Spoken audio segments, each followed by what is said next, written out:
নমস্কাৰ বন্ধু-বান্ধৱীসকল, আমাৰ ইউটিউব চেনেলটিলৈ আপোনালোক সকলোকে স্বাগতম জনাইছোঁ। তো বন্ধুসকল, আজি আমি ৰাতিপুৱা দৌৰিবলৈ আহিছিলোঁ। দৌৰিবলৈ আহোঁতে ভাবিলোঁ ইমান এটা সুন্দৰ পৰিৱেশ, এটা ভিডিঅ' আপোনালোকৰ মাজলৈ আগবঢ়াওঁ।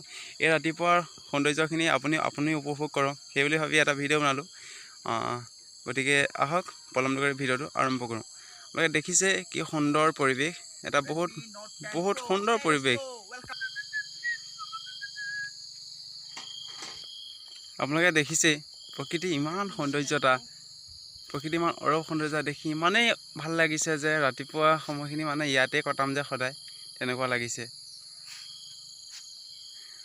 বা কি সুন্দৰ পৰিৱেশ, বা এইটো চাওক, ইয়াত বিভিন্ন ধৰণৰ চৰাই চিৰিকটি আহে। ইয়াত মানে শেৱালি হাঁহ, যিটো আমি শেৱালি হাঁহ বুলি কওঁ, সেই শেৱালি হাঁহ পোৱা যায়। আৰু লগতে ইয়াত দেওহাঁহ পোৱা যায় বুলি কোৱা শুনো, কিন্তু কিমান সত্যতা সেইটো আমি নাজানো।